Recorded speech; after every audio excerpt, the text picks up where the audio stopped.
recording live from Glory Hole Studios in Chicago and beyond. This is Cognitive Dissonance. Every episode we blast anyone who gets in our way.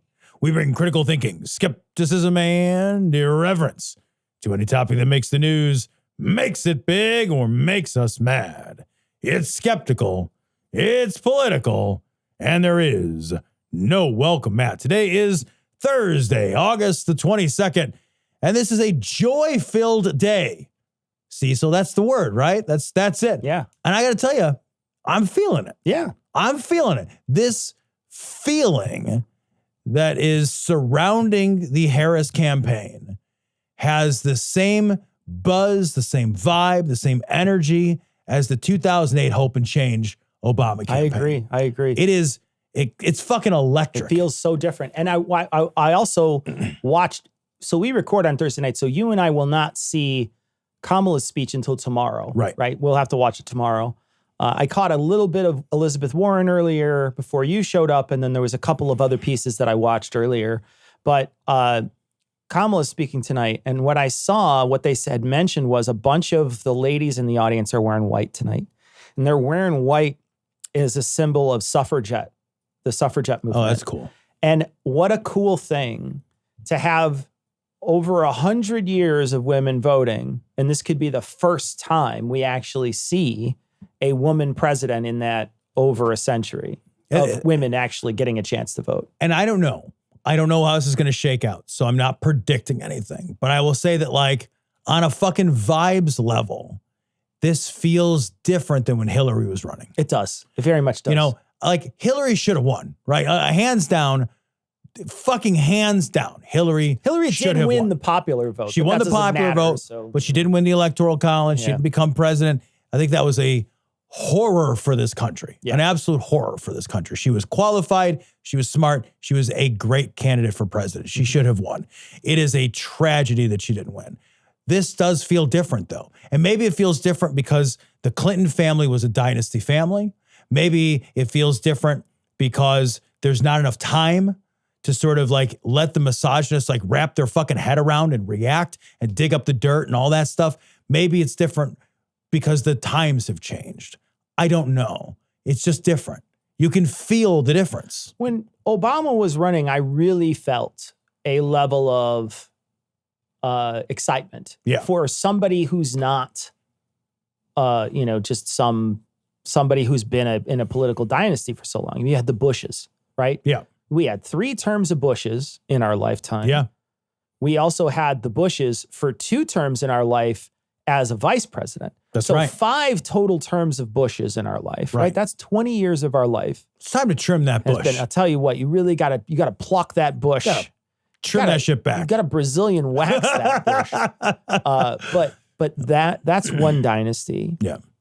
Then you do the Obama was two terms, but Biden was part of that. And then again, Biden is part of this last time that he ran.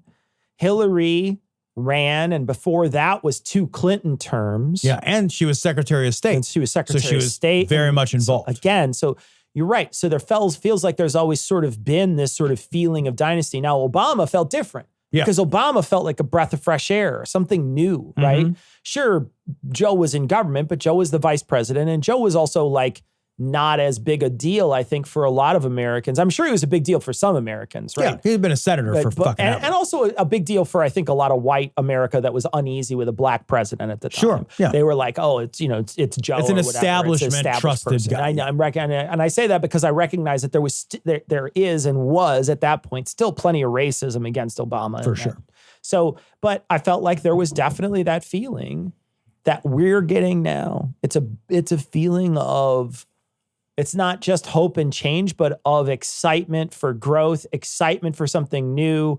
We're stuck in this sort of old white guy machine for so long. Yeah. For the last several years, it's been the same thing. I mean, you're dealing with Trump for 3 straight terms. Yeah, yeah. And there's just this joyful energy, and they're using that word, and it's the right word. Yeah. It feels like, holy shit, like we could breathe again. We can have something that is genuinely historic in all the right ways. In all the right ways. We can like banish the monster, and that's what we always wanted to do.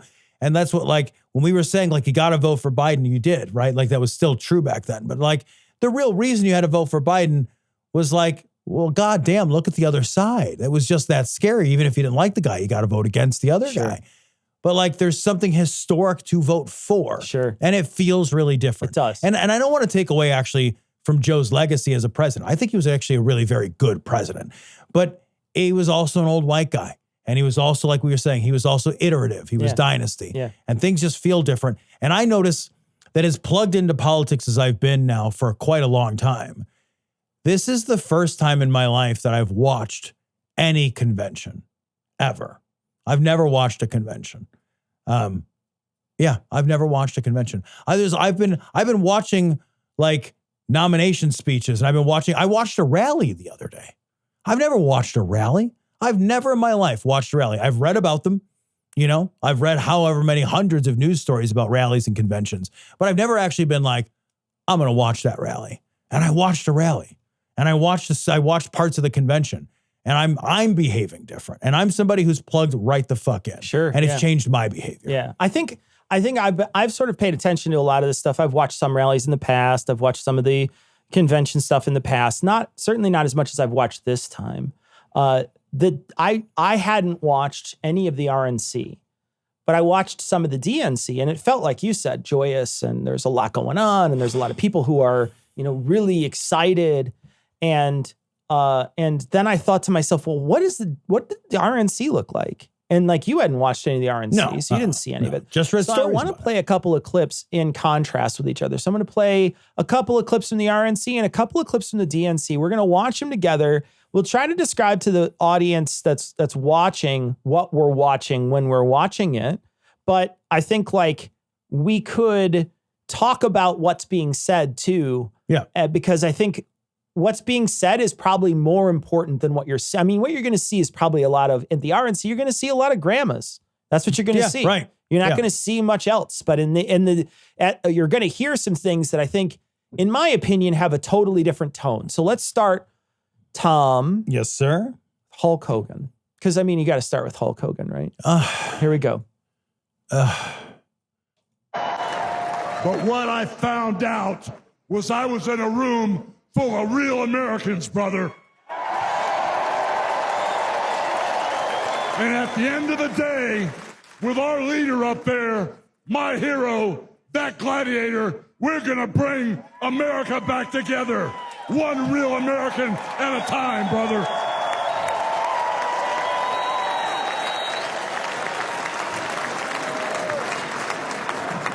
You know something? I've seen some great tag teams in my time. Hulk Hogan and, ooh, yeah, the Macho Man Randy Savage. What is happening, Cecil? Cecil, these people want the most important job in the entire country, possibly the world.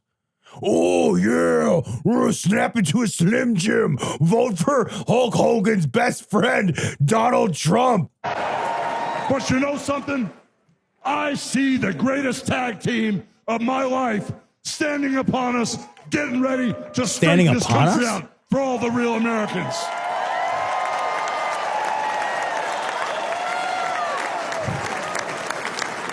You know, even though you guys are real Americans, you better get ready.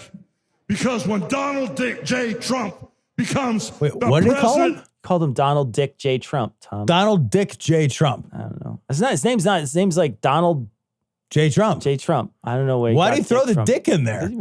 Dude, whenever Hulk Hogan can throw the dick in there, Hulk Hogan is going to throw the dick in there. What a crazy slip to have happened, and nobody's like, did he just call him Donald Dick Trump? He did. He called him Donald Dick. Here we go. Let's do it one more time. You better get ready.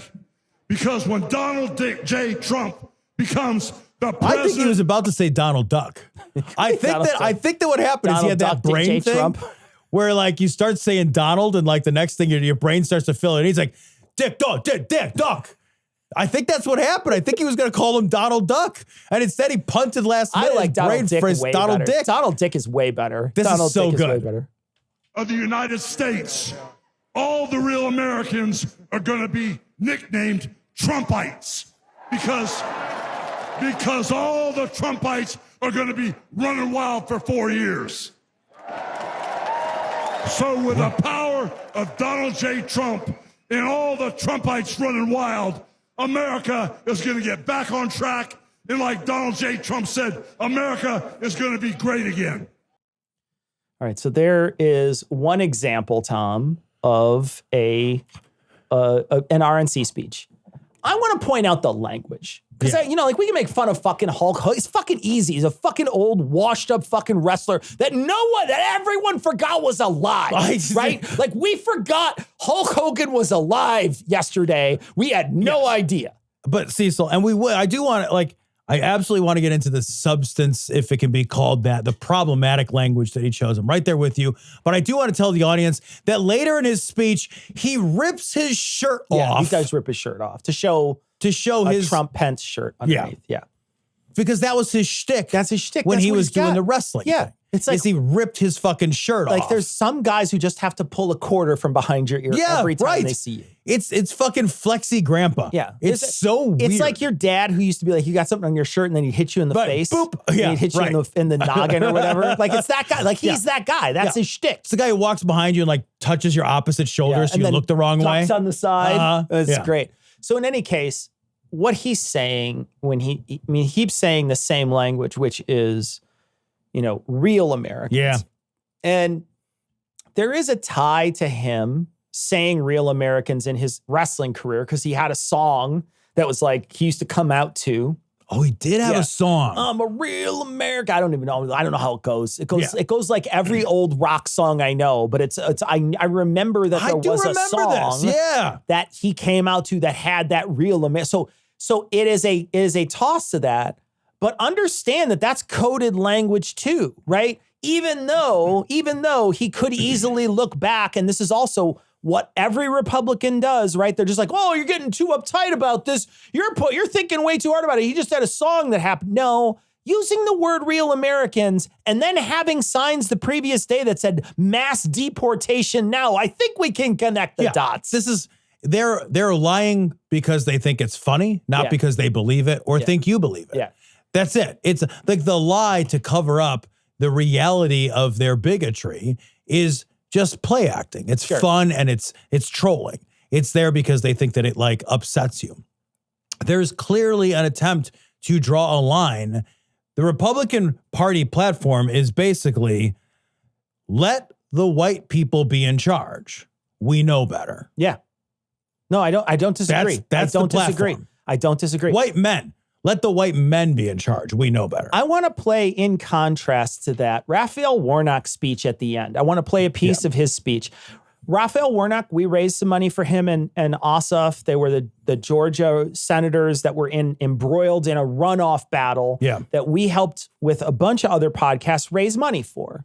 And so we helped put this guy in office. I mean, even if it's the tiniest amount, that our audience helped put this guy in office. 100%. Yeah. So in some ways, like this group of atheists got together, mostly atheists, I presume, and they helped a religious guy become a Republican or a Democratic senator. Yeah. And he's going to use religious language in his speech if you watch the whole speech.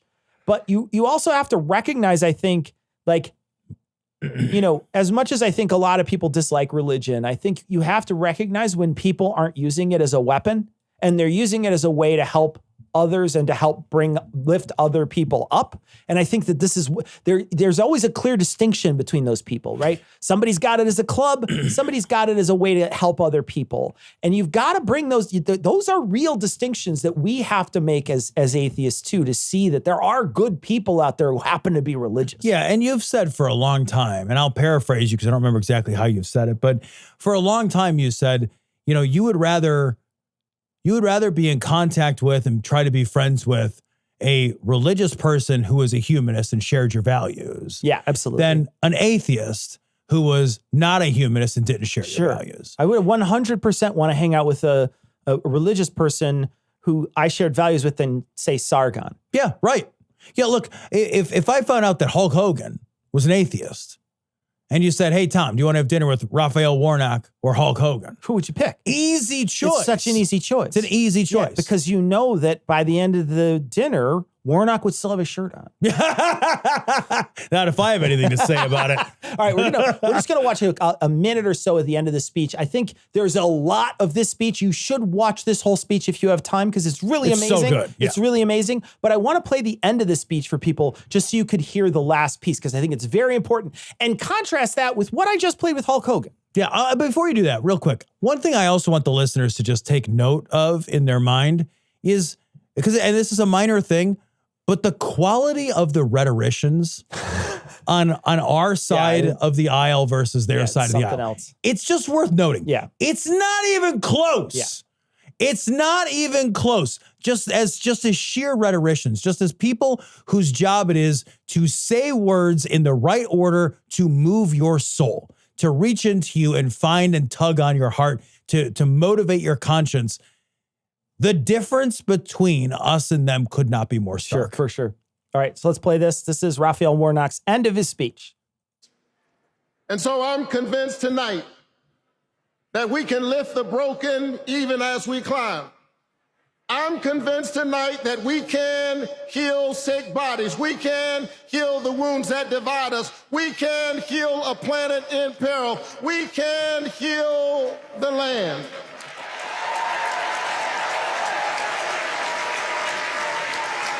And in a strange way,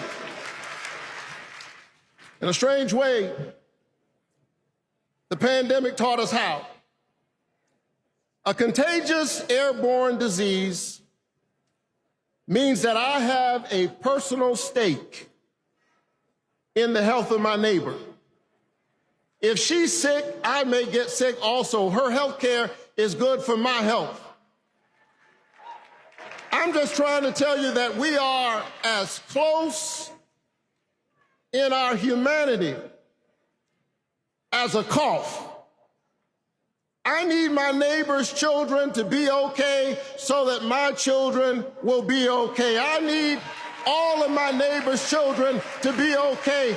Poor inner city children in Atlanta and poor children of Appalachia. I need the poor children of Israel and the poor children of Gaza. I need Israelis and Palestinians. I need those in the Congo, those in Haiti, those in Ukraine. I need American children on both sides of the track to be okay. Because we are all God's children. And so let's stand together. Let's work together. Let's organize together. Let's pray together. Let's stand together. Let's heal the land. God bless you. Keep the faith. So that's Warnock. And look at the difference in language, right? We're real Americans. All us little Trumpists or Trumpites or whatever you call them are going to go running wild. We're going to run wild with the power of Donald J. Trump versus I need every child to be okay. Yeah. I need every child to live safely. What is the difference there? Dude, it's division versus unity. Like this is like starkly the messaging is like embrace division and allow the powerful to wield their power over the less fortunate. Sure. That is the object lesson that the right is trying to impart. And what they want is to say, and if you vote with us, you will be one of the haves and not one of the have-nots. You get to make some decisions. Wouldn't it be great to have rather than to have not? Wouldn't it be great to be powerful, to wield your power over the powerless? And what like Warnock and the left is saying is like, we can all, like I love what he says, like he's like, we can bring people up even as we climb. We can raise people up even as we climb. That like my success does not come at your expense. Yeah. My ability to rise doesn't mean that you lose. Sure. We all have a stake in the same thing. It's division versus unity. And it's such a powerful contrast. There's such opposing diametric views of the world that we want to build with each other. It's amazing how different that view is. And what shocks me is I think I know not a ton, but I know some Trump supporters, and they seem relatively empathetic when you talk to them. But like, the messaging is not empathetic. Every bit of messaging that I heard, I mean, they are definitely talking about the downside of electing Donald Trump. Don't get me wrong. I mean, you watch some of these things, they're going to make comments about, you know, how bad a person he is, how he's a liar, how he's cheated on all kinds of things, be it taxes or wives or whatever. And I think there is certainly some taking down the opponent happening at the DNC. Absolutely. But I also recognize that there is also time for them to say, hey, we want to help everybody. And that's a totally different message. It is. Like, on the right, there's this message that says, that acknowledges, they're both doing the first sentence the same way. You're hurting. They both make that claim. You are hurting. They make it differently, but they make that claim. On the right, though, it's you're hurting. Let's get revenge together. You're hurting. Whose fault is it? It's their fault. Let's get them. And the message on the left is you're hurting.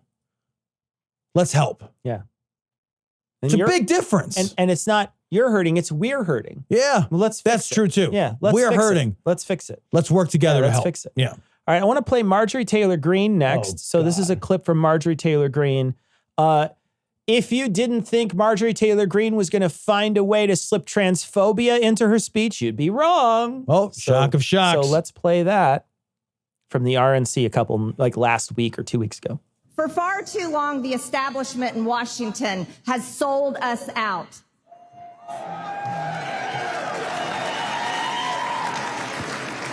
They promised unity and delivered division. They promised peace and brought war. They promised normalcy and gave us Transgender Visibility Day on Easter Sunday.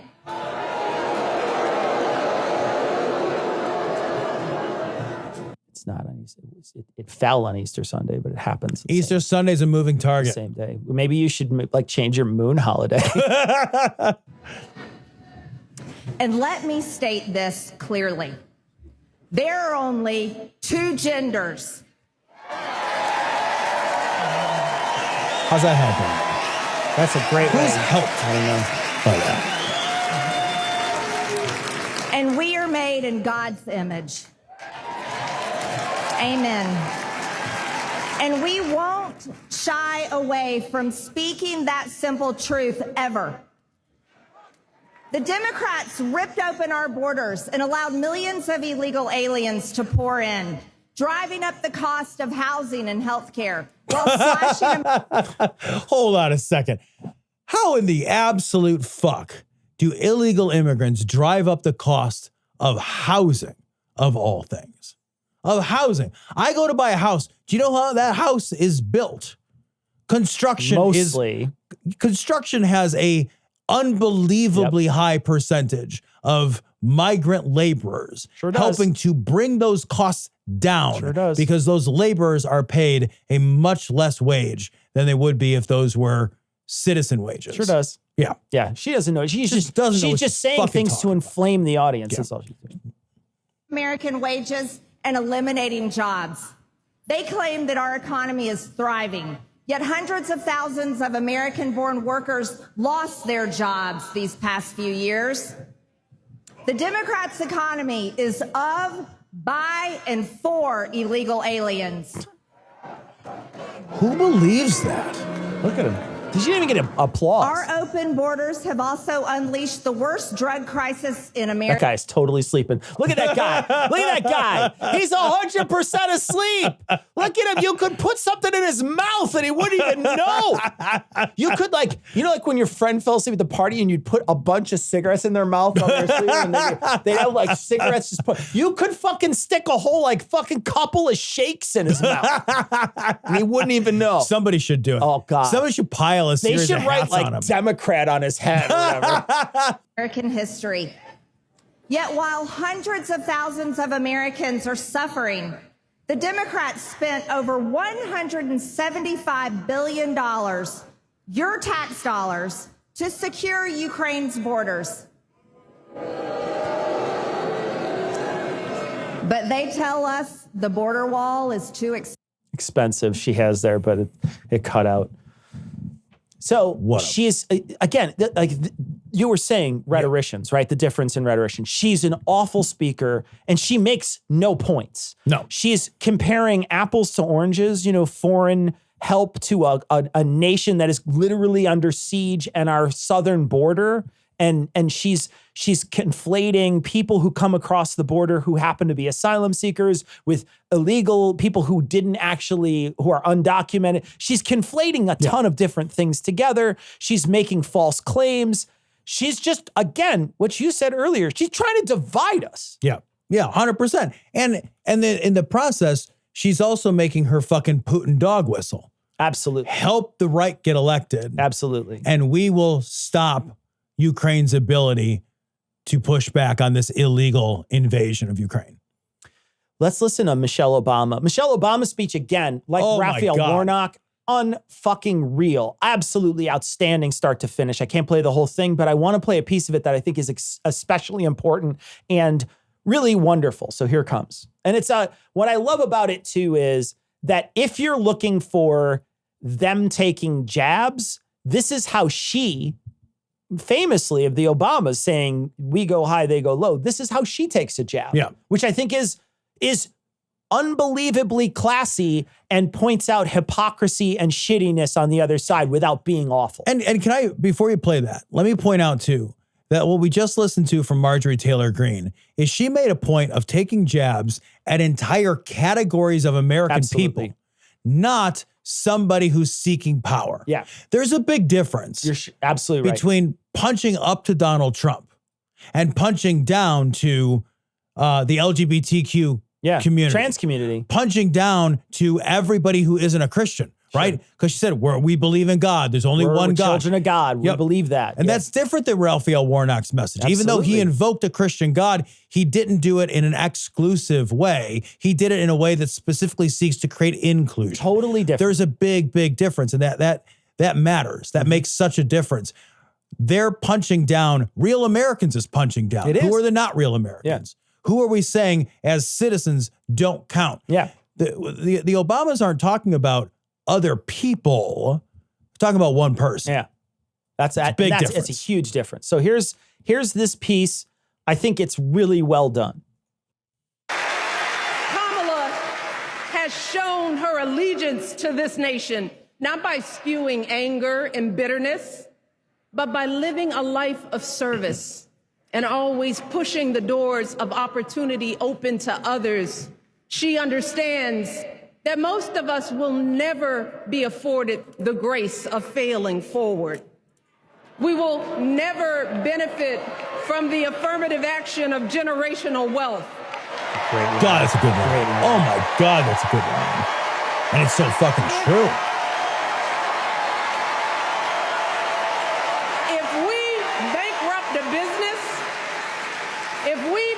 A business or choke in a crisis, we don't get a second, third, or fourth chance.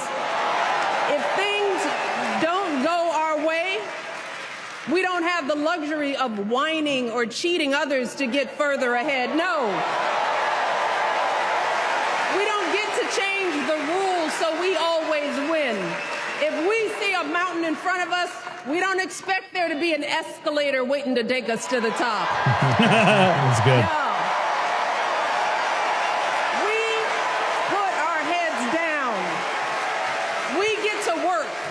In America, we do something. And throughout her entire life, that's what we've seen from Kamala Harris. The steel of her spine, the steadiness of her upbringing, the honesty of her example, and yes, the joy of her laughter and her light. It couldn't be more obvious. Of the two major candidates in this race, only Kamala Harris truly understands the unseen labor and unwavering commitment that has always made America great.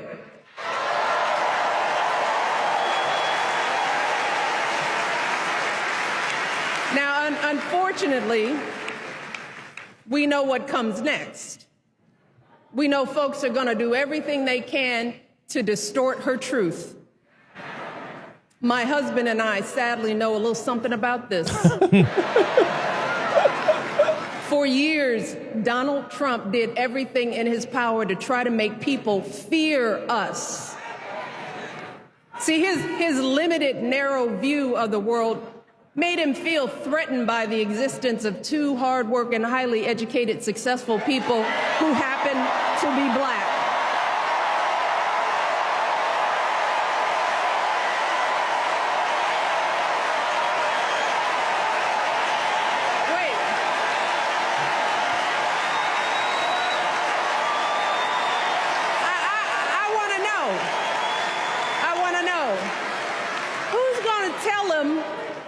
Tell him that the job he's currently seeking might just be one of those black jobs. God, that's so good. Her face afterwards. Oh, it's amazing. So good. Her face is amazing. And she just looks at the camera like, outstanding speech. But again, if you were going to pick something out and say, are they going after Trump? Yeah, they absolutely 100%, are. Absolutely 100%. Are. But what they're pointing out are things that he's benefited from. I mean, like, this is a guy, if you were to ask Donald Trump, do you think you benefited from privilege? He would absolutely deny it. He would. He would 100% deny it. We read his book for patrons, and in that book, he talks about being, he's talking about all these other people who are really rich guys saying they came from the Lucky Sperm Club. Yeah. And he's denigrating them. As if his own father didn't absolutely bankroll all of his initial plans. Yeah, everything. Like it's this absolute like fucking delusional syndrome that like people don't seem to see that he is a generational wealth billionaire. Yeah. That like the money that he achieved because his father had money. Yeah. That he took risks because he had a safety net. That he failed and it didn't matter because he was rich enough to fail. And when the rest of us, to her point, we don't have that luxury. Can't fail forward. That's Can't it. fail forward. Yeah. And he did multiple times. So he's like, and again, it's okay to go after a candidate. Yeah, no. What a difference between going after a candidate and going after a minority group. Yeah, exactly. Yeah. Holy shit. Yeah. I want to talk though, because this is something that's been brought up that we haven't actually talked about yet. And it's talking about laughter. They go after her because she laughs and she like whole body laughs. Yeah. And like very much has a loud laugh, right? And they don't like that. That makes them mad. And I want to tell you, I don't know how many fucking bad reviews we've gotten over the years because people are upset that we're laughing. And it's not just this show. Yeah. It's citation needed. You know, other shows that we do, we'll get messages from people be like, you guys just laugh all the time. You're laughing at each other's jokes. You're like, yeah, because we like each other. Yeah. And we're having fun. And that's how real interaction with another human works. Yep. I know that may be difficult for you to understand, but like there's so many people who get upset by that. And I want to just point out, like, she just acts like a regular person who on occasion can experience joy, and it upsets people to their core. So something occurs to me right now that never occurred to me, Cecil, and that is that like, so it's a pretty well-known phenomenon, and I think this is accurate. It's a pretty well-known phenomenon that the right is not funny. Comedians like that are on the right-wing comedians, they're not funny. Yeah. The funny ones are very few and far between. The ones that are even accidentally talented at being funny. Joe Rogan just had a show where he did a comedy special. It was awful. I mean, genuinely awful. They're not funny. He couldn't even make his audience laugh. Yeah, like they are not funny on that side. They don't. And that's because I think that they don't understand the difference between humor and meanness. Like humor can be mean. You can tell a mean joke, but it is not the same thing as being mean. They don't seem to get the difference. Sure. They don't seem to understand that there's something there. So for them, there's all they see and all they value is the meanness part. The meanness part is what gets them off. The meanness part is, I think for other people, the meanness might be a tool to get to the joke, right? A tool to create the humor. But like, they're not trying to find joy. They're not working toward finding something to laugh at or to connect over. They're working toward the meanness. Sure. The meanness is the point. The meanness is the point of it. Yeah. Yeah. I think that's probably pretty accurate because you're right. if you were to take out all the funny parts of it, they would still be excited about it because it hurts somebody, makes somebody feel bad. But they genuinely don't like the idea that she laughs. Well, for the laughing too, I strongly do believe that there's a gender element to it. I think so too. Right? Like, like this is a woman making a sound. And like what we've seen is that women in politics, no way that they dress is the right way. There's no way to dress. There's no amount of pretty or not pretty that you can be.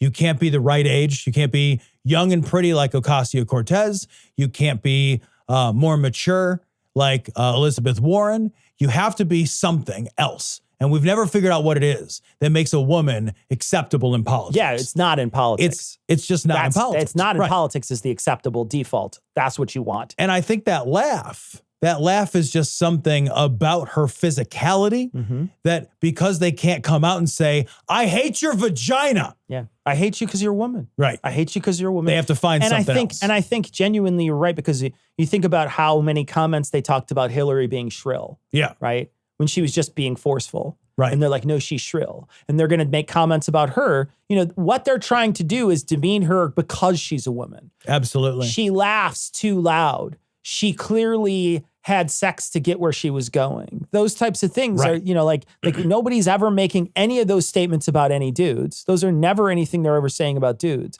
And so, yeah, they're absolutely attacking her just for, I mean, this is clearly a misogynist attack. Can we talk real quick too about the misogyny built into and it's pretty obvious, but I want to bring something up. Like the whole idea of like a woman sleeping her way to the top. Yeah. It's always so telling that in that scenario, it's the woman who's at fault. Yeah, I guess that's true, right? Yeah. What? Yeah. Why isn't it the people who let the power go to somebody who's not qualified? Right. Like, why am I not the moral defect? Like, let's say a woman sleeps with me and I have power and I elevate her. Why is it my? Yeah, why we is always it not presume, my we moral always defect? presume we always presume. Right. I don't know what they would say, but I think that they're saying that they would probably say they're both at fault. Yeah, I think that we don't ever look at the supposed men that these people, because it doesn't matter. Yeah, it's the same thing with, you know, we always talk about, you know, like single mothers. We never talk about why they're single. Right, yeah. We always say like, you always blame it on single mothers. You're like, okay, well, they're not just like spawning children. They're not budding. Yeah, they're just right. And be like, oh, press that button. Guess I'll have a kid in 9 months. Like that's not how it works. But we just seem to conveniently forget why they happen to be single mothers. Well, it's because like we make sure that women bear not just all the children, but all the blame. All the blame too. All the blame. And it's true. It's embedded in our society. So I'm not going to play the final clip. I did have a clip of Ted Cruz, but we're running a little long. I do want to play one more piece though. This is Little John announcing, and what I want you to pay attention to here is just the joy of the room, right? Like he comes out and he sings a song, a rap song. And it's a very short rap song because there's only one line in the rap song. And then he comes out and he sings it. And then he's basically, this song is basically a party song, like turn up the music. Right. You know? And so he is singing this song and you could just look around the room and see the joy. When Kid Rock took the stage, and I didn't want to get a clip of it. And to be honest, I don't ever play Kid Rock on our show. So I was like, I'm not going to play it. But he's just standing up there. He's like, everybody say Trump, Trump. And everybody's like, Trump. And he's like, everybody say fight, fight. And so like, there's a bunch of like, you know, older people in the audience that are like, fight, Trump, fight. They don't look like they're into it. They don't care. Watch this, and just watch the energy in the room when he comes out for Georgia. How do you cast your vote?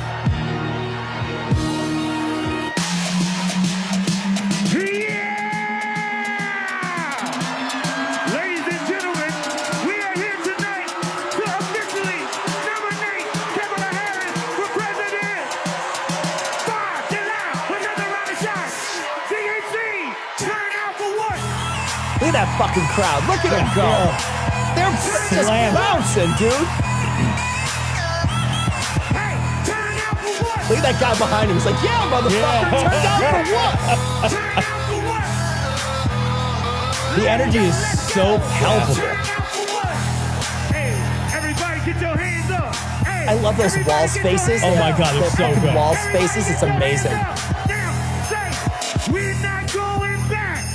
We're not going back. We're not I love it. We're not going back. D.P. Harris. On the wall. That's so good. D.P. Harris. Look at all those people dancing behind him. I love it.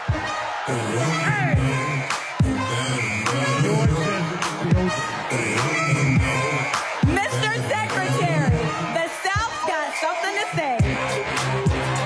I'm Congresswoman Nikema Williams, chairwoman of the Democratic Party of Georgia. Georgia, the home of President Jimmy Carter, the cradle of the civil rights High five to Governor movement, to Reverend Warnock there. Extremists in Georgia are trying to silence our voices by kicking Georgians off of the rolls and making it harder to vote.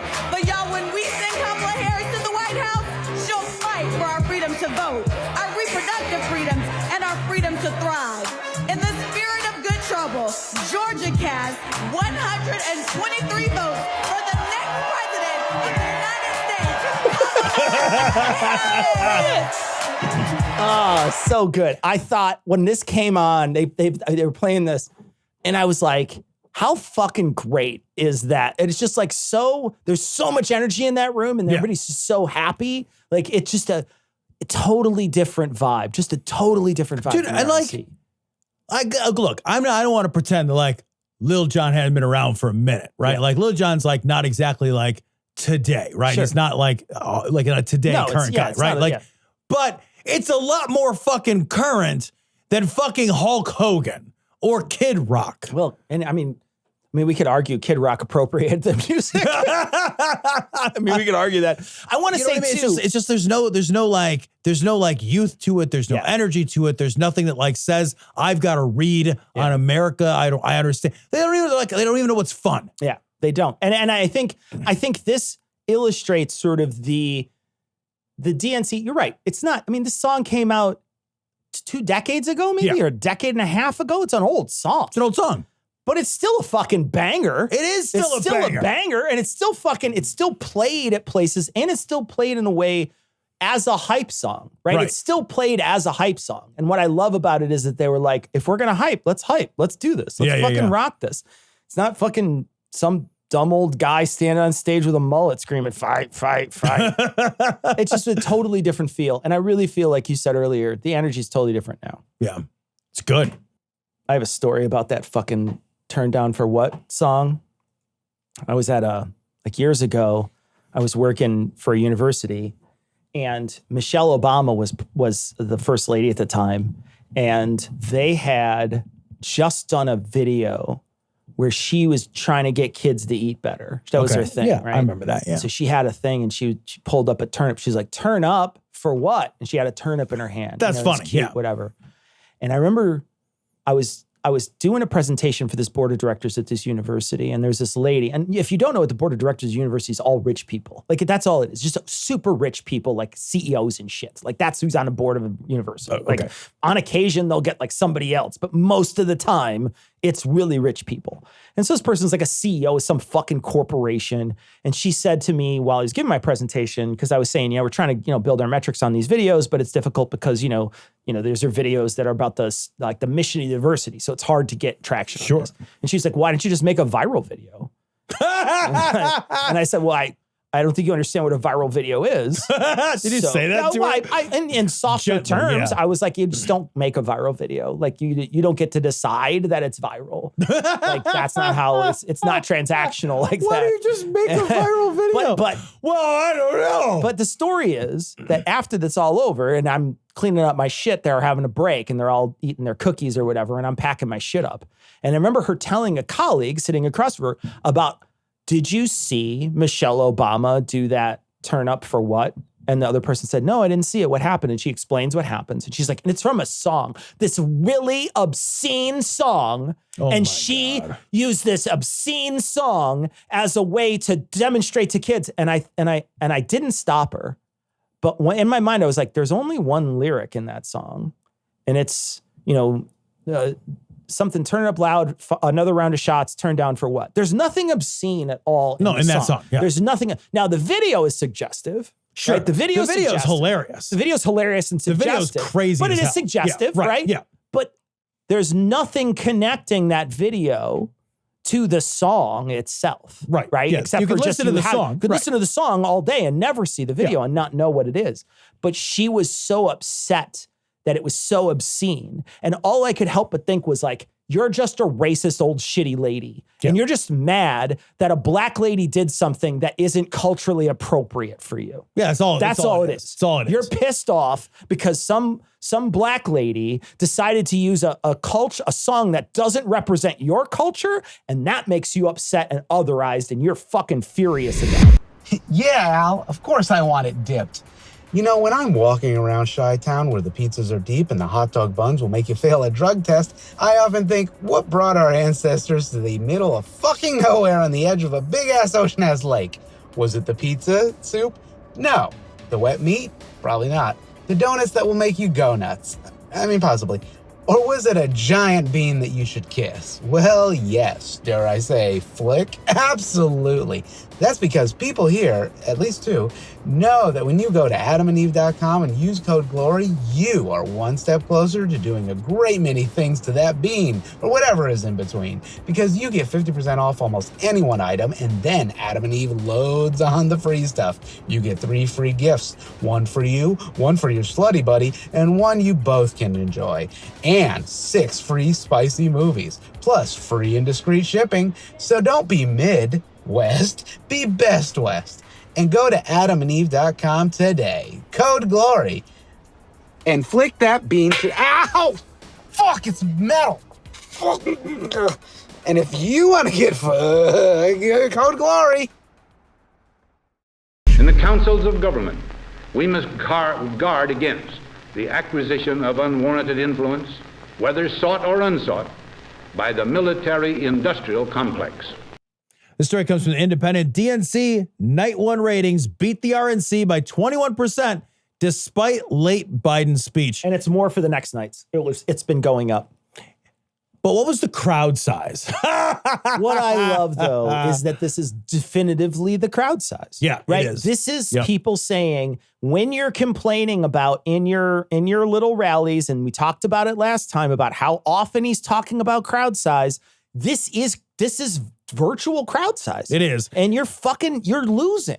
And this is the kind of shit that he can't spin by saying it's AI, it's made up, these are fake crowds, like it's fucking ratings, bro. Yeah. And that's ratings. He can't fight it, and he's got to swallow it. Yep. And that's the thing I think that's going to make him crazy, is that he's got to fucking swallow this and be like, no, he's going to, of course, make something up. He'll probably say that it's rigged, or that they lied about the ratings or something. He's going to make something up. He'll say gaslight America somehow. He will. Yeah. I think he'll say like, oh yeah, well, Republicans were watching it to see what our enemies were or whatever. Yeah. Like whatever insane bullshit he has to tell himself in order to like not feel unpopular. You're not like wrong. This is a guy who just needs to feel like he's the pretty girl at the lunch table every time. But I think that of the things that hurt him, this is the stuff that hurts him the most. I mean, speaking of pretty girl at the lunch table, so I don't know if you saw the clips of like Trump talking about like how like Kamala's like a beautiful woman or whatever, and he's like, but I think I'm prettier.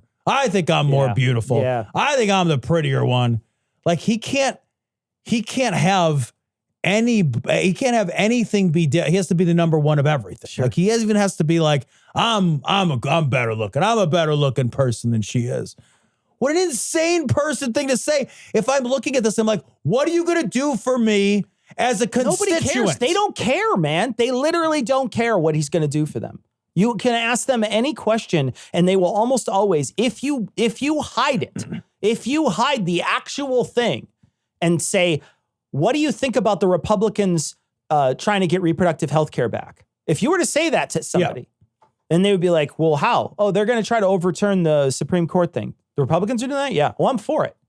Even if it's a Republican, they would say they're for it. Yeah. Mm-hmm. Even if you could lie to them and say they want to feed all the kids at the lunch table. Right? You could tell them every Democrat position.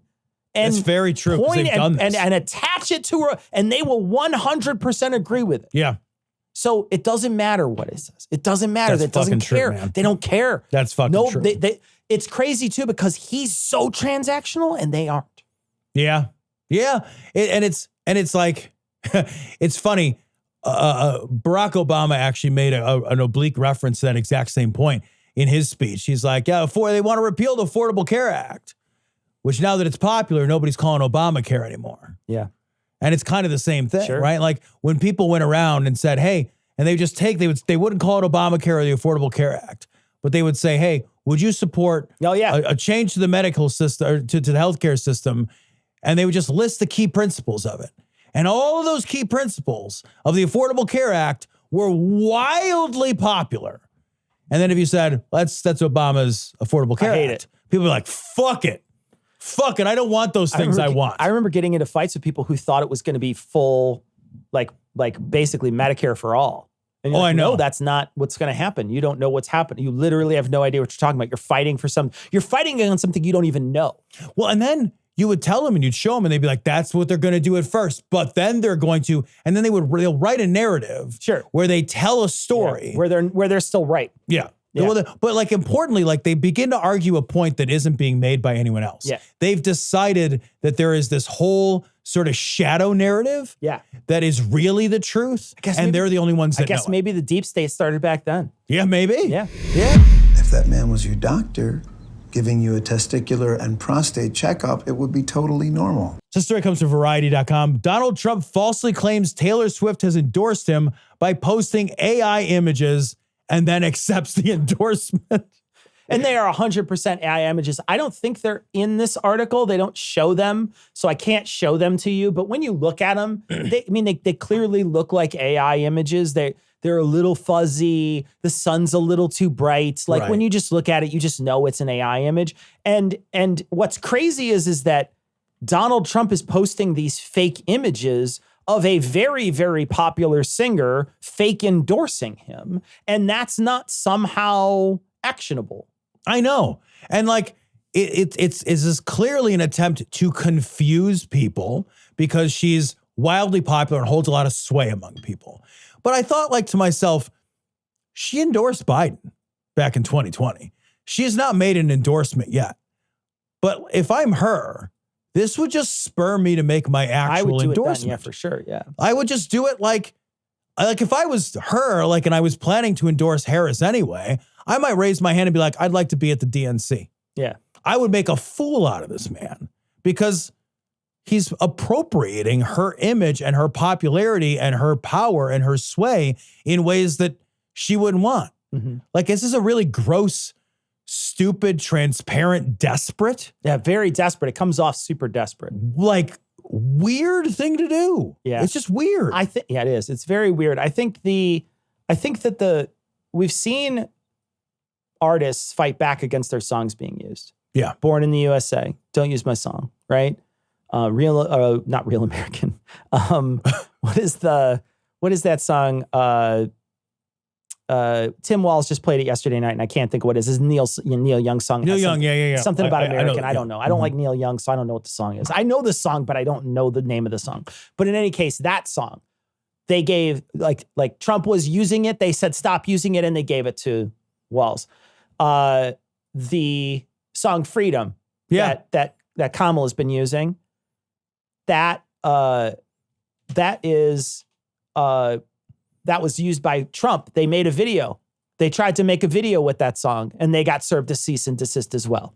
So like, they're trying to pull all these songs. And so there is something that artists can do to fight back. I hope she mobilizes her lawyers to fight back against them. Dude, I hope so too. And I hope what she really does is mobilize her fan base to fight against him. Yeah. That's what I really hope. No, for sure. What I hope is that she tweets out some shit and is like, hey, look, I am a one-man fucking army when it comes to influence. Like one of the most popular influencers in the entire world. Yeah. I hope she absolutely leverages the shit out of that stuff. Trump at this point is going to be left with nothing but like Kid Rock and Cat Scratch Fever. Yeah, for That's going to be his entire fucking thing. He's going to be like, bow to the diddy fucking Cat Scratch Fever, and that's all he's going to have. Cat Scratch Fever. That's it. Catch it and see. I'm afraid I have to trust Flores on that one. You see, she's got her doctorate in speech impedimentology from Case Western. I apologize if you can't understand a word I'm saying. No, I understand perfectly. Well, it's very kind of you to lie. This story's from the New Republic. J.D. Vance's weird thoughts on older women exposed in new audio. This is, I can't play this audio because it's not, there's not a thing on here, but he was talking, so he's relating a story, and this is, I think, to Weinstein. He's on their show. This was one of those intellectual dark web guys, right? So he's on this podcast, and he's relating the story about how when him and his wife had either their first or second kid, their tenured professor grandma, his mother-in-law, leaves work, comes by to their house to help with the kid. Help with the kid, you know? And he was talking about how great it was. He's like, it's super great. It enabled my wife to get back to work. And, he was saying, like how great it was just to have the mother-in-law around. And the podcaster says, well, yeah, and that's the purpose of the postmenopausal woman. Oh, God. And he says, yes. And then he continues on with another sentence, right? And I can forgive people if they catch that and they're listening and they come back and they say, hey, man, I fucked up. Like I said, yes, I was replying to something else or thinking he said something else, or maybe he was talking about how the importance of grandparents and I missed it. And I said yes. And if he does it a week or 2 weeks or 3 weeks or even 3 months after that podcast gets posted, I'd forgive him for it. Sure. I'd be like, you know what? He posted on his blog. I fucked up. I shouldn't have said that. There's been times we've messed up and said certain things, and we've come back the next week and replaced it. And that tape still exists. That tape is still out there of us being wrong. Yeah. It still exists. But we've come back the following week and said, hey, we're wrong. You can't say shit for a living and then back up and be like, whoa. You can't hold me to the shit I say for a living. Yeah, I know. You can't do that, man. You use your mouth for work, man. Yep. Then you got to fucking own what your mouth says once in a while. Yeah, man. And like, I don't think this was a quick verbal agreement. Yeah. Like, and I want to echo what you said. There's a big difference between being in a conversation, you're thinking about what you're going to say. Maybe you've got a thought you didn't write down. You've got a talking point you want to get to before time limits up, whatever it is. Somebody else makes a point. You agree with their point, sometimes just out of habit or like politeness or sort of a verbal tick of like, yeah. And then you make your point and it's different. That's different than being the one who said the thing, right? That said the horrible thing. Yeah. But like, yeah, I completely agree with you that if my job is to use my words to influence other people, at the very least, I have a responsibility to listen back to my tape and then to say, oh, shit, that is not my true feelings on that. I got to go correct the record. If you never correct the record, your agreement stands. That's how that works. Because you've got an obligation to correct the record. I also think from this article, it sounds like he does absolutely believe this. Well, I mean, isn't this on brand with all the other shit he said about parenting? It is. Doesn't this 100% fit all the other stuff you've said? So like, if this rhymes with all the other shit you said, and this is the one thing that makes your base upset because they happen to be postmenopausal females, right? Then you got to backpedal on this shit. Fuck you, dude. That. You know, you've talked about how people need to find their worth in shitting out kids. And if you can't shit out kids, then you're a bad person. And you say that because you want women to have more kids so they're not in the workplace. That also means that you want postmenopausal women out of the workplace too, dude. Yep. It's the same reason. Mm-hmm. Yeah. You're not fooling anybody. And look at the example that he gives and how great it is. There's a tenured PhD professor leaving her work to take care of the kiddo. Now, look, do what you want to do for your family. However anybody wants to structure their life, their family, that's all up to them. But I think it is absolutely on brand for him to be like, yeah, that was never really her place anyway. She was never supposed to be in that high of a position anyway. That's not for You're women. not wrong. You're not wrong. Like this all feels on brand. And I think what we were doing before was just kind of bending over and breaking our own backs to sort of suppose the possibility of doubt. But there's really no reason to think that J.D. Vance, with the track record of all of the other things that he says and believes about women and their subservient, subjugated role in society as breeding factories, he's made this very clear. Very clear. There is no reason to believe that he has a different, more enlightened view of women who just happen to be a little older. Yeah. I also think it's really telling that in this story, it's great that his wife got to go back to work. Yeah, there's something. Right? It was like, it benefits his family. Sure, yeah. He gets the extra paycheck into the old family kitty, right? So like, it's okay for his wife to go back to work because somebody else will come out of the workforce, a woman, and take her place. Yeah. And also just like, think about these two creepy dudes talking about what the purpose of a postmenopausal Oh my female God, I is. know, dude. Like, just think about those words in that order and how they're spoken, right? Just think about just that phrase, the postmenopausal female. Think about how much you're othering people just by saying those words in that order. Dude, I am in a place, especially online and other places, where I can't even hear people say female. Yeah. And male. Like as soon as somebody like, oh, I was talking to a female, and I'm like, you're a bad person. You're a weirdo. I already don't trust everything you've ever said and will say now. You're a fucking weirdo. You were talking to a woman, man, or like a guy. Like use the words people use. What the fuck is this? It's like they don't get in cars, they get in vehicles. They don't talk to girls, they talk to females. There's like this insane language that they're all like sort of adopting that has this false and intentional specificity that's like you're being like lectured by, I don't know, it's like everything is a mansplain. Everything is like here, let me tell you what the purpose of this category of human being is for. Christ. And I'm like, how about you never talk again? Yeah, that guy, I never want to hear you. What I'd love to see is like not just JD Vance catch a bunch of shit, but whoever was fucking interviewing him catch a bunch of shit. Fuck you, man. Dude. Fuck you. Absolutely. Before we end today, Tom, I want to talk about something that I got wrong on a previous show. Last week, we covered a story where we talked about how Donald Trump's voice sounded strange on a call with Elon Musk. We were having a conversation. We talked about how Donald Trump's voice sounded really strange on this call, and I wasn't sure how it could possibly be changed. I don't know that it's possible that it would like certain effects don't feel like they would change that. Felt like it was either a software problem or it was on the user end, right? Where Donald Trump maybe had a lisp or some sort. He was making very hard lispy sounds, and it sounded strange. When you listen to it, it sounded super strange. And so I thought it was either user or it was something wrong with the software. Well, I got a call this week on our podcast. We received a voicemail message, and someone said that if a de-esser is turned up really loud, it can actually make that, it can cut so much of the S off that it cuts it completely off and it makes it sound like a lisp instead. A de-esser? A de-esser. So esser and S, a de-esser makes it so it softens your S's, and lots of times it'll be put on in post, where you don't hear it with your normal ear, but it's a little annoying when you're listening to something in speakers because those tweeters can sometimes be a little more jarring than just someone's voice. And so they'll take the S's down a little bit on the sound of that you're making, the words that you're making, the S's will be a little softer. And so it essentially cuts that frequency so that it's not as harsh. And you can turn it up too high and it'll give it this artifact where it sounds like you're lisping. But Tom and I were able to create this artifact this week by accident. So we had a call, Tom and I had a business call with another party. And Tom was busy and set his phone on his computer. Now we were talking through Zoom, but he was using his iPhone.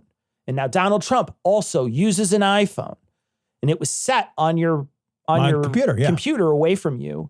And Tom was speaking, and he 100% had the exact same artifact in his voice for the entire conversation. So we were able to recreate this with just an iPhone and Zoom. Yeah, so it's possible by accident. So it's possible that it's just the mixture of it could be just an iPhone problem when it's connecting through an internet thing. Maybe it's cutting bandwidth while it's on a Wi-Fi. Who knows? Right. But we were able to create it this week. So it might be that it wasn't Elon's problem with less developers making a shitty product, and it wasn't Trump's dentures falling out of his mouth. It was the equipment that was there, and maybe just because the way the iPhone interacts with internet stuff. So I wanted to correct us because I was able to create that this week without any help. Yeah, that's really funny. And Cecil called me after the call, or I called you to talk about the call. Yeah, you sounded fine. And you were like, dude, you had a terrible, like you had the Trump lisp. You had the Trump lisp. Yeah, it was, it was really pronounced, like really pronounced. That's so crazy. And it was, but we were able to recreate it. So I want to correct that story and say, whatever I said on that story, probably I would just throw it out. I would just throw that out. It probably wasn't, it wasn't Elon, and it probably wasn't Trump. It almost certainly was, I think, how the iPhone interacted with the internet. It's crazy.